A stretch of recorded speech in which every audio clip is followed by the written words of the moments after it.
I just want to give people hope that you Mm. can change, that it is possible to be less anxious, less worried, and it is possible to get better sleep.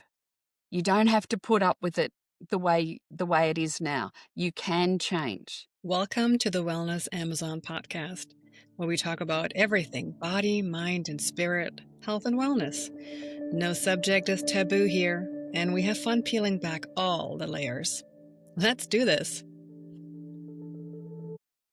Welcome, everybody, to a new episode of the Wellness Amazon podcast. And today, a huge, wonderful subject and pretty much the basis of our lives, really, because we do spend a lot of time during that. Sleeping. We're going to talk about sleep, the science of sleep, and a little bit we're going to talk about insomnia. And we have Dr. Helen Dugdale with us today, live from Australia. I'm so excited that I have somebody from Australia on the podcast. And welcome, Helen. Thank you. Thank you very much for having me. It's a pleasure to be here. And I love the title of your podcast, The Wellness Amazon, because we can all be Amazons if we put our mind to it. Yeah, it's a great title. And it came about because when you fight for, and again, I'm using that verbiage, fighting, right? Because that's what it feels sometimes to try to get people into wellness and health, and that can be very challenging in this world. So I'm glad you're on our side and our army here. So, Yes. Helen, tell us a little bit about yourself and what you do and how you became a brain coach. All right. Thank you. It's a lot of people seem to be interested in how I became a brain coach because I actually started out in scientific research back in the 70s. And I was in research for 10 years. And then I got another qualification and I taught science at secondary school. So, first of all, I had applied science and then I got an education qualification and taught in secondary schools for a few years. And then I shifted to interstate and went back into scientific research. And then I started up my own business, my personal development business, running workshops, helping people improve their motivation, goal setting, communication skills, leadership skills. And while I was doing that, I thought I should really go back to university and get a qualification in psychology. So I started doing that at the University of New England, and that was fascinating. It was really good going there as a mature age student and learning all these practical things about psychology. And it was while I was doing that, I was talking with my friend in Germany, and she said, and we've been friends for 40 years. And she said she's doing psychology too. And she told me about this German method called wingwave that German psychologists developed. And it sounded really interesting. And so I went over to Europe 11 years ago and trained with these psychologists and learnt this methodology. And it fits in really well with my postgraduate diploma in psychology that I picked up from university. The wingwave method is brilliant. There's three sections of it. First of all, you have to identify what the original trigger is. And then the second part is to resolve that trigger so it's not upsetting you as much anymore. Like, we're not denying that it happened or you felt that way, but how to reduce that emotion so that you can function properly. And then the third step is well, what do you want to do now? Do you want to keep going down your old path of being upset and anxious or whatever it is? Or do you want to be, and you come up with how you want to feel? But I help you on that new pathway. So this is what brain coaching is all about. It's coaching your brain out of your old negative habits and into new positive habits. How do you really want to feel from now on? And it is possible. Your brain has plasticity. It is possible to change your ways and to change the way you feel about yourself. You have to repeat it over and over and over again until this becomes your new habit. It's brilliant the way you see people have a weight lifted off their shoulder and they feel more purposeful and they feel happier about themselves once they're on this new pathway. So it's very rewarding job to have. Yeah.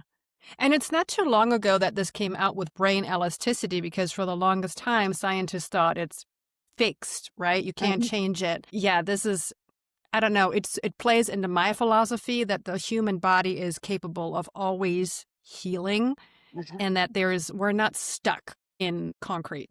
Yeah, wonderful. That's right. And it doesn't matter how old you are, you can always change. I helped a 94-year-old become less anxious and sleep better. And their doctor was able to reduce their medication because they were more relaxed and not so stressed. So you're never too old. It's never too late to change. Yeah, exactly. It's never too late. It's never too late for anything. That's right. Yes. Awesome. Before we start getting deeper into it, I know we're probably going to mention the word insomnia a lot, and we're going to talk about it to make sure listeners understand. And I'm saying this because some people use this word very nonchalant, What is insomnia really from a scientific perspective? The correct diagnosis of insomnia is less than 7 hours sleep a night, but for months on end. So if it's just a poor sleep every now and then, that's not called insomnia. But when it's night after night for months on end, that is insomnia. And so So it's just every now and then is okay. You can get back to a good night's sleep. That's good. But what you want to do is not let that poor sleep become a habit. You don't want it to develop into insomnia. So, and you can change, but it's important to get on top of your sleeping habits before it becomes too bad. Yeah. And you wrote a book about this. It's called Put Insomnia to Sleep. I love the title. It's so clever. Why is this such an epidemic? Why do people have such a hard time with this? Yes, it seems like we get stressed, and instead of resolving that stress and getting our body back to homeostasis, back to normal, we're on alert the whole time. Even at 2:00 in the morning, a lot of people say they just can't switch off. They're on alert. They've got this cortisol racing around inside their body, and there's no way they're going to go to sleep when that's happening. So we have to learn to be able to relax, to switch off, and people think that's impossible, but it's not impossible. You just have to persist. But there are all sorts of stresses in our life. It's how we let them get to us. And especially at 2:00 in the morning, there's not much you can do about it anyway. So and I've got a whole heap of tips in the book about what to do. And I've got also a one-page PDF I could send to people, or I could send it to you if you wanted it. It's a list of bad habits to stop and a list of good habits to start doing. Because what works for one person might not work for another person. So there's a range of tips there that are easy to implement. But getting back to your question, there is a lot going on in the world and in our lives that is stressful, but we have to learn to be able to switch off and look after ourselves, to value our health.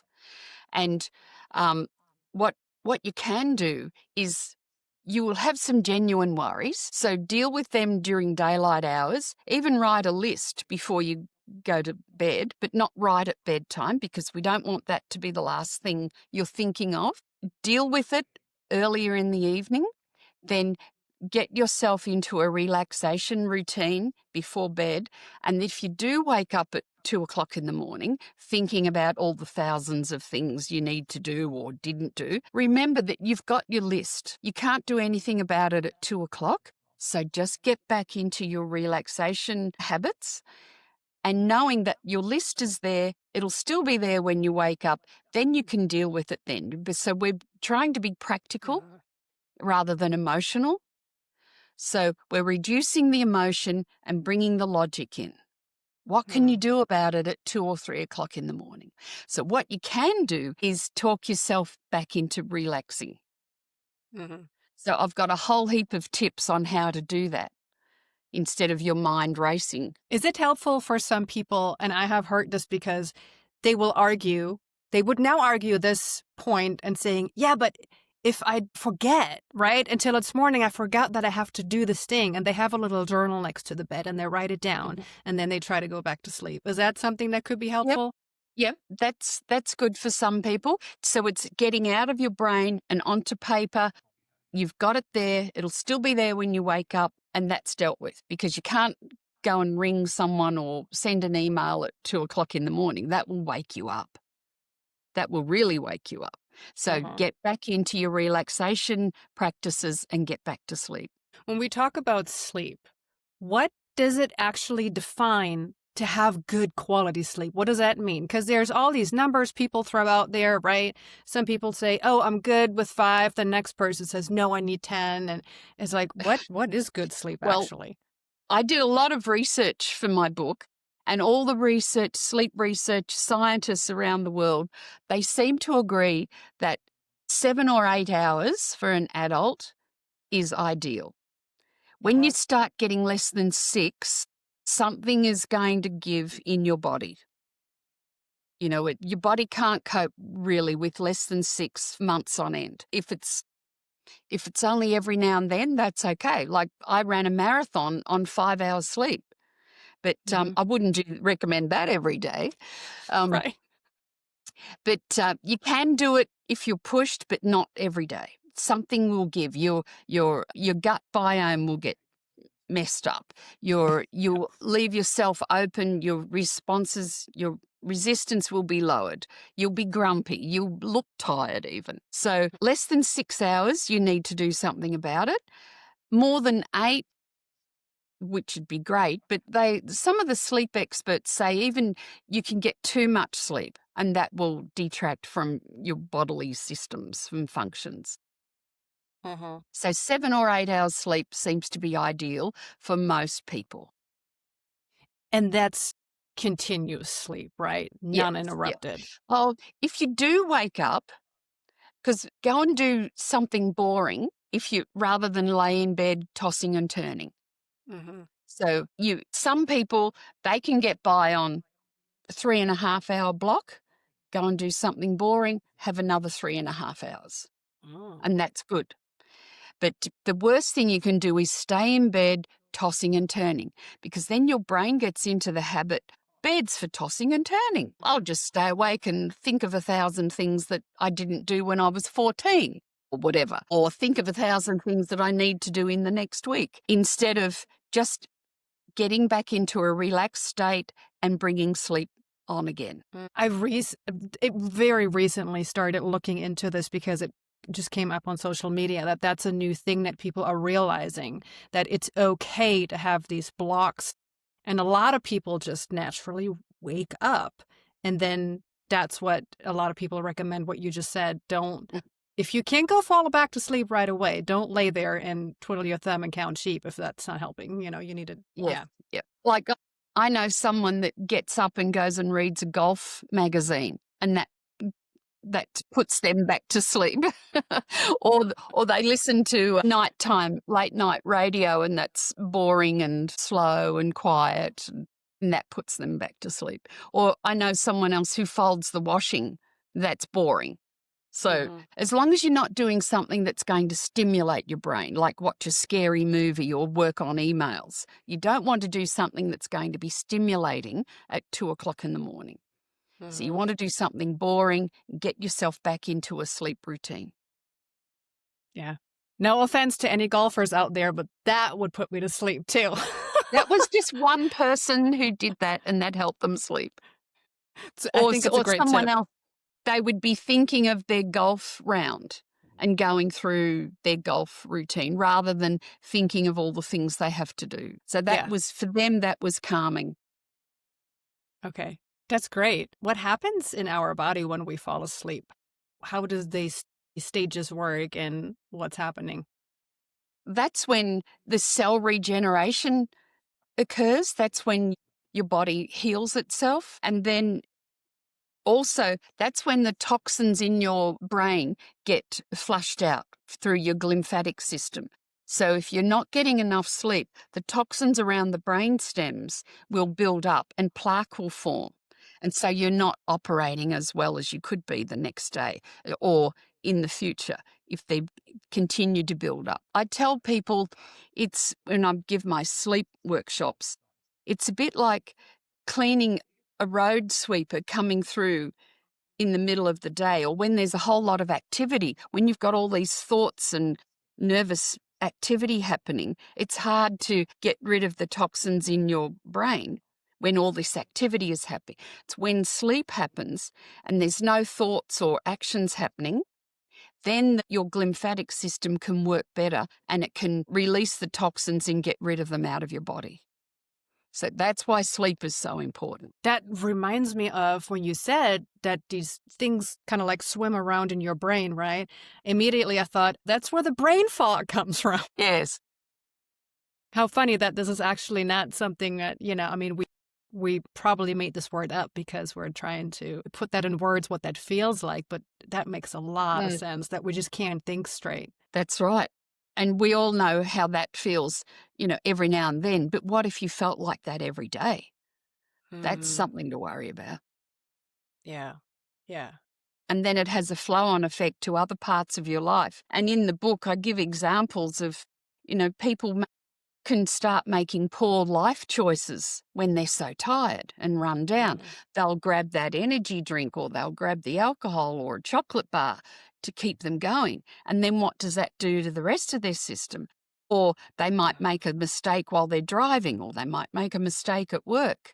And that has flow-on effects. Or they might be easily too upset and have arguments. And that's not very good for the people around them either. Yeah, people on the road all the time.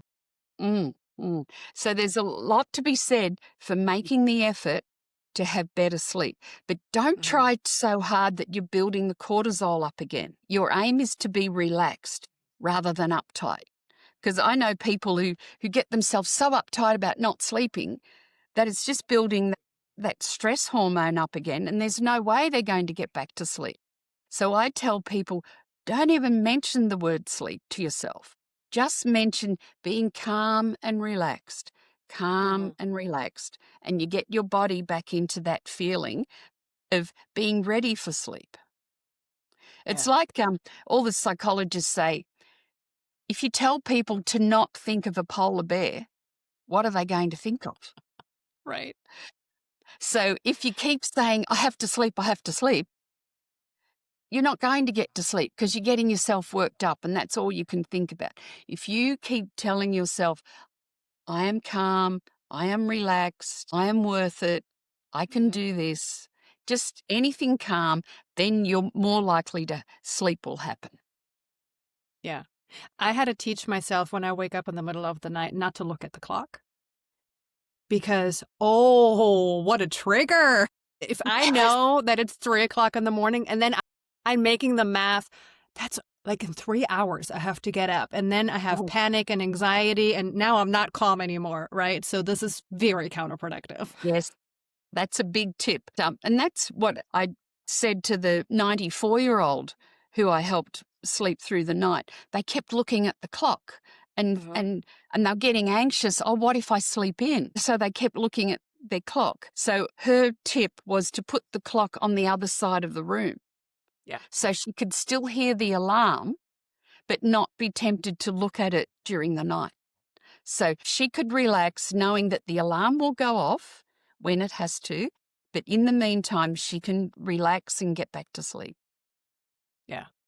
Yeah, that's great. And I see this cycle in our society so much. I think it is probably because we have this hustle, hustle, hustle. I don't know how it is in Australia, but in the US, it's very, very, very bad, right? And then people don't sleep. Then they pump themselves full with caffeine and energy drinks and all the things and stimulants. Then they have less sleep because now they're so amped up. And it's like this cycle, right? Because they can't get into that rest and digest phase at all. Yes. Yes. Yeah, I call that the downward spiral. So they've got into this habit and it's a downward spiral. So it is a vicious circle. Yeah. What if you changed it to an upward spiral? So think of things that will work for you that will put you into an upward spiral. And it starts in the morning. Get out and get some sunshine. Get some daylight first thing in the morning. That kick-starts your circadian rhythm so that you're awake during daylight hours. And then as it gets dark, your body starts to relax and to close down, getting ready for sleep. So that's one good tip. You can have your energy drink in the morning, your caffeine in the morning, but it's not good for most people to have it in the evenings. Or you can have alcohol early in the evenings, but not right at bedtime. So I had someone who drank 10 units of alcohol every night because he said it helps him to go to sleep. It might help him to go to sleep, but doesn't help him stay asleep. Because it dehydrates your brain, makes you want to go to the toilet, so your sleep is disrupted for all sorts of reasons, and then he can't get back to sleep.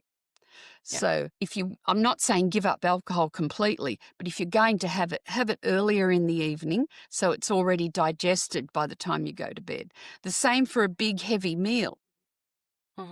Eat earlier in the evening, not have a big, heavy meal sitting in your stomach right at bedtime. And don't do anything stimulating like emails right at bedtime. Or too much exercise. Have gentle exercise in the evenings, not overexerting yourself at 9 p.m. Yeah. Which is stimulating. I had a test set with myself. I'm very sensitive to caffeine, and I had to see how my caffeine metabolism is. And I have a very slow metabolism, which is, I have to say, a little bit annoying because when I drink my cup of coffee in the morning, it's not going to kick in until like 6 hours later. So but also I know that after noon, I cannot drink something with caffeine because it will affect me in the night. So. Yep, same here. And I recommend to people to not have, if they're having sleep problems, to not have caffeine after midday. Because it does hang around in your system for about 10 hours. Yeah. And out of your experience, when you coach people with full-blown insomnia, right, is it a lot of times, and I don't need exact numbers, but is it mostly physical, mental, or emotional problems, quote unquote? Yes, usually it is emotional, but in the book I sort out your sleep environment, like your physical environment, because if it's too hot, too cold, too noisy, too bright, that's going to keep you awake. So sort all that out. Sort out any medical or physical ailments, like if you've got aches and pains that's keeping you awake, sort them out before it becomes full-blown insomnia habit. So, or the comfort of your bed, the pillow too high, too low, too hard, too soft. Work out what suits you. So work out all those physical and medical things first before that becomes a bad habit. Then if you're still having problems sleeping, usually it's an emotional problem. A lot of my clients, it's been guilt, it's been a sense of responsibility that's keeping them awake. They worry about everybody else, and that keeps them awake. Or it could be shame, worry. What else could be? Everyone is different. So we really sit down and talk to them and work out what is keeping you awake. What's the emotion that's keeping you awake? And then we deal with that. And we're not denying that something happened, but we're reducing the effect it has on you from now on. So reducing that emotion and bringing the logic in. Do you want to keep beating yourself up, or do you want to be calm and relaxed? Yeah. And everyone is different. Yeah, absolutely. And so the emotional part, which makes total sense, is more of the root cause of that. It doesn't just amplify it. It's usually the root cause. And it sounds like what you do is you know that you need to tackle the root cause while you can also work on the sleep separately. Is that correct? Yes, yeah. So working out the sleep solution is the practical side. So I encourage them to get into a good sleep routine. And if they do wake up, what are they going to do about it? How are they going to get themselves into a relaxed state Can I tell you a story of someone? Oh, it Yeah. really shows um, how wonderful it was to help them with their sleep. I had someone who had a very high pressured job in charge of about 40 people, and they weren't sleeping and very stressed, easily upset during the day, and they were getting up and going to the toilet 5 times a night. And you can retrain your bladder, by the way, as well as retrain your brain, unless you've got a medical problem. So they didn't have a medical problem. They just got into the habit of feeling like they needed to empty their bladder 5 times a night. So that meant their sleep was disrupted. That meant they were more anxious the next day. There's been lots of research over the years that the more anxious you are, the less sleep you get. The less sleep you get, the more anxious you are. Yeah. So we worked out why this person was anxious and also retrained their bladder. So they retrained themselves to put off going to the toilet, and we went from 5 times a night to twice a night so they could get back to sleep. What practices, what tactics are they going to put into place to get themselves back to sleep? And in the end, a couple of months later, they were sleeping right through the night and less anxious. They were more productive, just so happy during the day because they retrained their bladder and retrained their brain. It is possible. It was just, was very rewarding to see such a change in this person. It was great. Yeah. Yeah, it is life-changing. I mean, Mhm. there is no doubt about it. Crappy sleep ruins everything. I, Out of personal experience.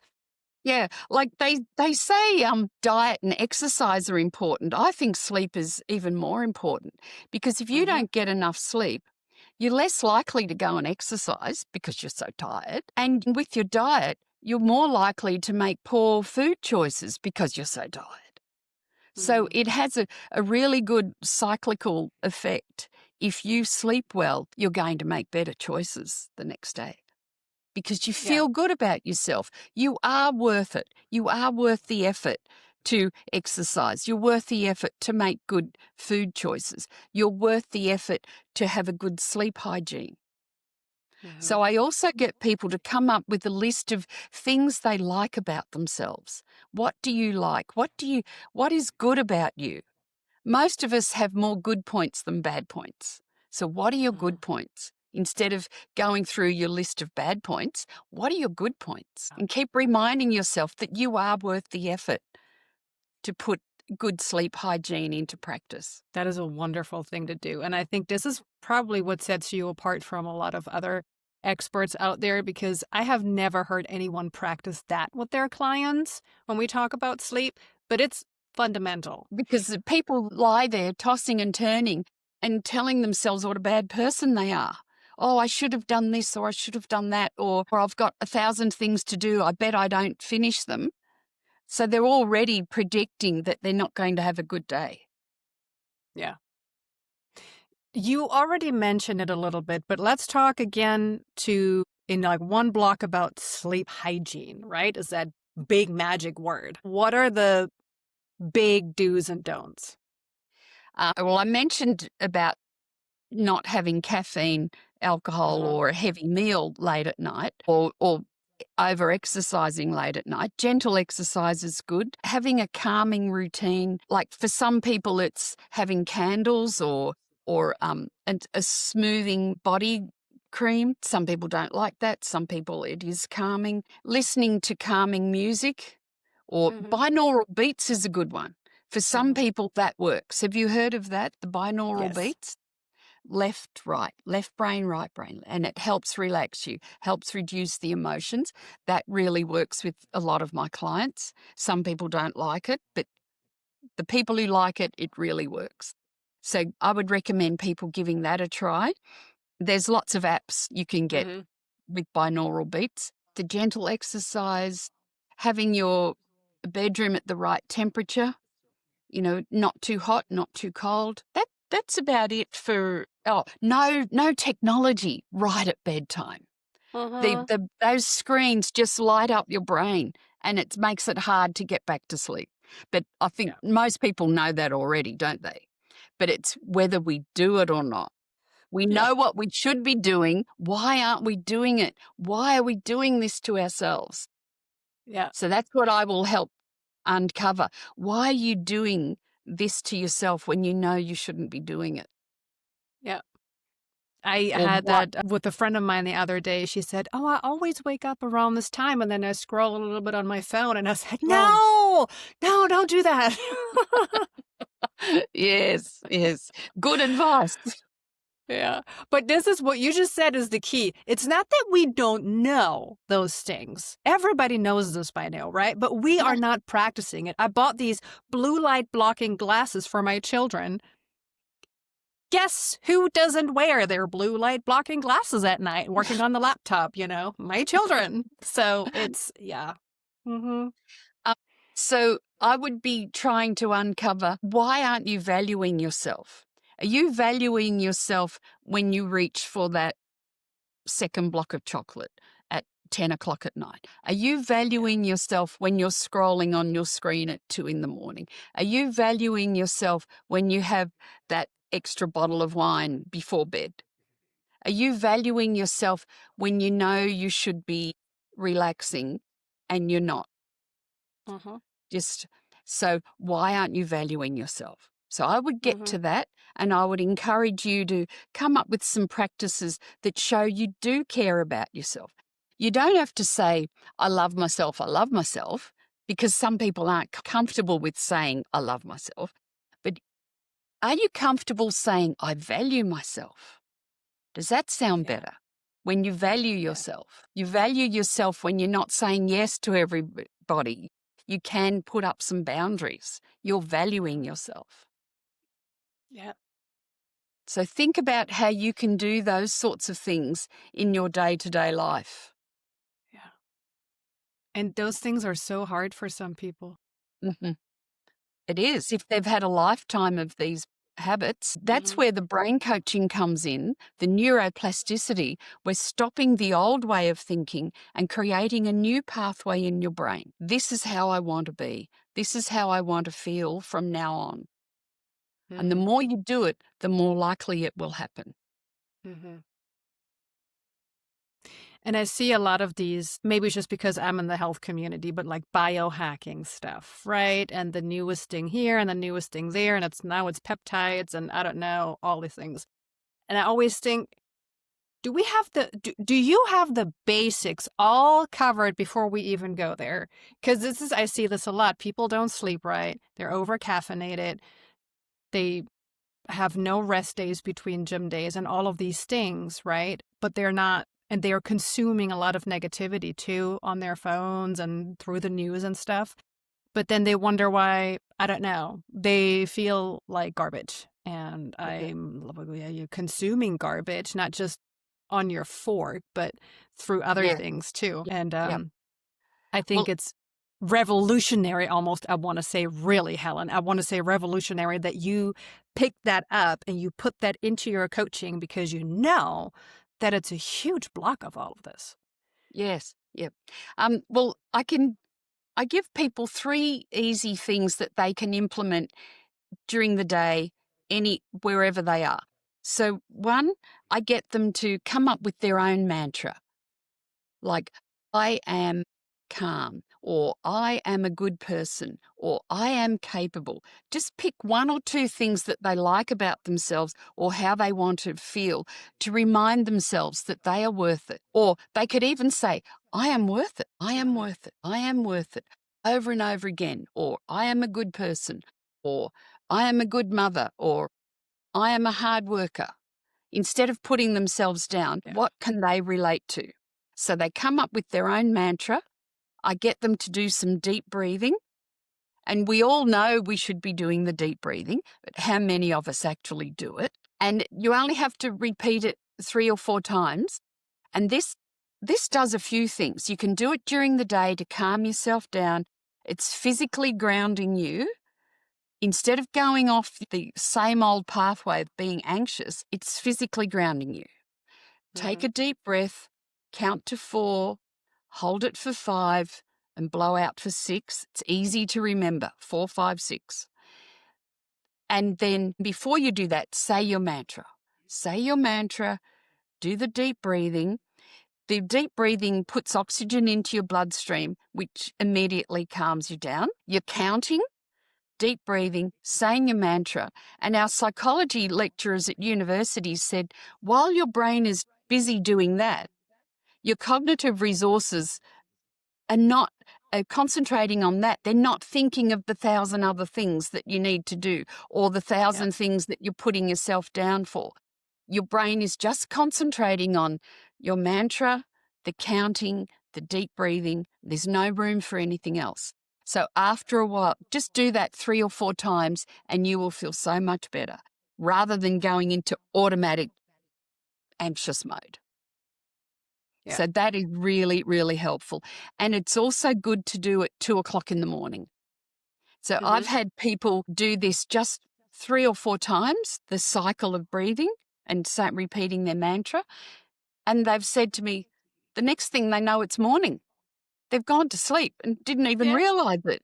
And I even had someone in my office, their shoulders relaxed without them knowing, their shoulders dropped. And then about the 3rd or 4th cycle, they started drifting off. They're drifting off to sleep sitting on a chair in my office because they were so relaxed. So that is something really easy to implement any time of day. It's especially helpful in the middle of the night. And I was saying before about the binaural beats. That helps some people, listening to the binaural beats. It balances up the left and right side of the brain. Emotion, logic, emotion, logic. Another one is tapping. Have you heard of the tapping? That really helps. And some of my clients have said to me, it's like they're giving themselves a hug when they're tapping. But don't tap in a fast mode because that's just going to get you excited again. Just slow, calm tapping, repeat your mantra, do the deep breathing. And again, our psychology lecturers at universities said when you're tapping and repeating what your mantra, what you're telling yourself, that's activating that part of the brain. Yes, I am a good person, or I am calm, or I am capable, I can do it. And just imagine being calm and relaxed, being a good person, being capable. It's really powerful, but you have to lean into it. You can't do it in a half-hearted fashion. You have to lean into it and really mean it. And after a while, that's how you will be. That's what you'll become, what you're telling yourself. And it reminds me of a quote I read about Aristotle said this 2,000 years ago, the Greek philosopher, we are what we repeatedly do. So it's not some new age thing that we've just thought of. It's been around for thousands of years. And when you think about it, you are what you repeatedly do. So if you keep telling yourself, oh, I'm clumsy, I'm always falling over, I'm no good, that's what you'll be. I've got another example, if you like, about a sports person who kept saying they weren't good enough, even though in training they were good enough and they knew they were just as good as the other people in their competition. But they kept telling themselves, don't mess it up, don't mess it up, don't mess it up. And what did they do? When it came to competition time, they messed it up. So I got them to reframe that. Said, how do you want to feel when you're in competition? What do you want to tell yourself? And they said, they thought about it and they thought, well, I know I've done all the training. I know I'm just as good as the competition. So they came up with their saying is, I've got this, I've got this, I've got this. And when they went out into competition, what did they say? I've got this. And they rang me a week or 2 later and said, guess what? They said, I'm national champion in their sport. It was just, they were just so happy because they knew deep down they were just as good. They knew they had what it took, but they kept talking themselves out of it. Now they're talking themselves into it. They are what they repeatedly say and do. Yeah. Mind over matter. Yes, and Hmm. it's not a flippant thing to say. It is true. It's a good reminder because it is, when we're recording this now, it's January and everybody is on this New Year's resolution trip, and people are a lot of times a little overexcited to jump into things, but it's the routine, right? It's keep showing up that counts, not how extreme you take it. It really is just constantly making time for Yes, yourself. Yeah. yes, and valuing Mm. yourself. Are you worth the effort? Are you worth putting in this effort? Yeah. So I did you know I'd produced this 90-day journal? Ooh, I love journals, and I did not know that. Yes. And at the start, I've got a few pages on how to motivate yourself and valuing yourself. So that's what made me think of it. So I run workshops on Zoom about how to fill this out, how to stay motivated, and what you can do, practical tips daily. And a few of my clients have said it's like a workshop in your hands. So you've got a Hmm. daily workshop in your hands that remind you of why you're doing this. Why are Hmm. you setting this goal? Why do you want to achieve it? And then imagine how you will feel once you've achieved it step by step. And I had one guy in a workshop, he said, well, now I don't have an excuse to do nothing. They're not, instead of putting off their goal and doing nothing, they've got an excuse to start it and stick with it. Yeah. Amazing. Do you ever recommend or have an opinion about supplements? Because people talk a lot about supplements when it comes to sleeping, magnesium or melatonin and all that kind of stuff. What's your take on that? Yeah. Magnesium and melatonin are probably the better ones. But some people it works for, some people it doesn't. And then Mm. again, there's different qualities in the products. So choose something that works for you. There are other sleeping tablets. I would recommend just use it for the short term because even on the packet of the sleeping tablet, it says not for long term use because you Mhm. can get addicted to it and then you start needing more and more to get the same effect. So apparently melatonin and magnesium aren't addictive Mhm. and Yeah. they don't have any bad side effects. So, but again, some people it works and some people it doesn't. So you try it out for yourself and it could be successful for you. But I would try the deep breathing and the relaxation methods first because you can do that anytime. You don't have to rely on getting it from a shop or in the post if you run out. Yeah. Well, and I've heard from people that have taken sleeping medication, hard sleeping medication Mhm. from a doctor. It's a different sleep. It's not Yes. it's not a natural sleep. It's almost It's not like restorative. Yes. yeah. And some people get so addicted, they take more and more and more. And then sadly, some people have overdosed. Mm. And it's not on purpose, it's just because they're so desperate for sleep. Yeah. Bad. Well, yeah. Yeah, that is. When you think you're doomed, right? And you cannot get out of the cycle, which you prove as a coach in this area that you can, which is why it's incredibly valuable what you do. Yes. Any opinion on sleep trackers? Or again, half and half. Some people swear by them. And for me personally, I think it's another device, electronic device that could possibly keep. And some people, they keep checking their sleep tracker during the night. So, Yeah. and other people say it's reassuring for them when they have the Hmm. sleep tracker and they like having the sleep tracker and it works for them. Again, if it works for you, great. If it doesn't work for you, I wouldn't use it because it's another electronic device. Yeah. I have found that they are incredibly unreliable, to be honest Oh, with you. right. So Okay. I have a smartwatch and I use that, right? And then I tried my husband has one of those rings Uh-huh. and we compared. So I wore the ring and the watch in the same night Oh, and yes. it was I mean, it didn't even look like the same chart. The one said, "Oh, you have no deep sleep. It was very bad Oh, quality. Your deep was garbage." And the other one said, "Great sleep, Gore. 4 hours of deep sleep. You did great." And I thought, how? How? just how, you know? Gee, Yeah. But then you get caught up in that when you see one, you think like, oh, great, right? Yeah, I think it was refreshing. And you see the other one and you get it in your head that your sleep isn't good and you get anxiety about that. So, that's right. yeah. Yes. They just get so caught up in what their tracker says that they're getting anxious about that. Mm-hmm. That's me. Yep. Yep. So then we get anxious about being anxious. What Yeah. if I get anxious? Yeah. Exactly. Can Mm. people get your book and your journal on Amazon? The book is available on Amazon. The Mm-hmm. journal isn't. I need to post that, but posting it from Australia can be expensive.